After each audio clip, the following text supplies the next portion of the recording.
ঢাকার বুকে বসুন্ধরার এম ব্লকে গড়ে উঠতে চলেছে এলিগেন্স এবং মডার্ন লিভিং এর এক চমৎকার সমন্বয়, যার নাম ক্রাউন ম্যানর।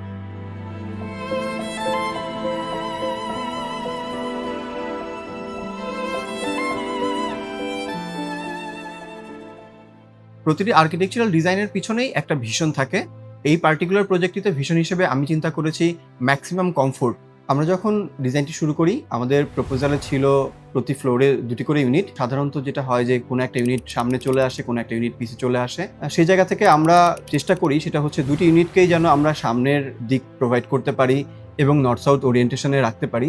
সে কারণে আমরা কোডটাকে মাঝে প্লেস করি এবং ২টি ইউনিটকে ২ পাশে বিভক্ত করে দেই এবং মাঝখানে একটা ভয়েডের মতো তৈরি করি যেন উত্তর দক্ষিণের বাতাসটা পুরো অ্যাপার্টমেন্টটাকে প্রবাহিত করতে পারে। ভবনটি টোটাল ৯ তলা বিশিষ্ট, যার গ্রাউন্ড ফ্লোর লেভেলে আছে পার্কিং এবং আদার সার্ভিসেস। যখন বিল্ডিং এর গ্রাউন্ড ফ্লোরে প্রবেশ করছি, তখন আমরা সামনেই পাচ্ছি একটা গ্রিন লন বা গার্ডেন। আমরা গার্ডেনের পাশ দিয়ে এন্ট্রি করছি। এন্ট্রির জায়গাটা ২ তলা বিশিষ্ট একটি লফটি হাইট একটা জায়গা। যেই স্পেসটাতে আমরা এসে প্রবেশ করছি, এই স্পেসটা আমার বোথ প্যাসেজ বাই এবং অ্যাপার্টমেন্ট ব্যবহারকারীদের জন্য বেশ একটি এলিগেন্ট একটা জায়গা হবে বলে আমি মনে করছি। আমরা যখন সামনের দিকে আগিয়ে যাচ্ছি, তখন আমরা লিফট লবি পাচ্ছি। এখানে ২টি লিফট এবং একটি সিঁড়ি আছে, যেটি ব্যবহার করে আমরা উপরের ফ্লোরগুলো অ্যাক্সেস করতে পারছি।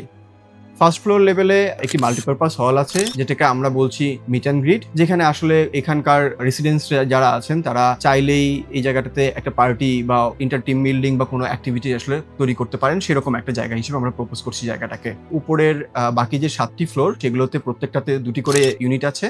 ইউনিটগুলোতে ৩টি bed, living, dining, family living এবং ৩টি ওয়াশরুম আছে। ৩টি ওয়াশরুমের ২টি অ্যাটাচড ওয়াশরুম এবং একটি কমন। সাথে একটি কিচেন আছে।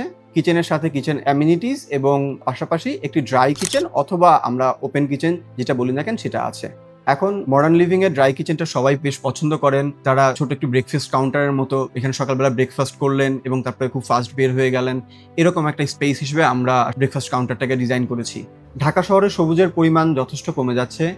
সেই কারণে আমাদের স্থাপনাগুলোতে আমরা চেষ্টা করি পর্যাপ্ত পরিমাণ গ্রিনের ব্যবহার করতে। আমাদের রুফটাতে আমরা যথেষ্ট পরিমাণ গ্রিন স্পেস রেখেছি। যেই গ্রিন স্পেসগুলোতে আমরা কিছু সিটিং, বারবিকিউ স্পেস, পাশাপাশি কিছু গ্রিন লন রেখেছি।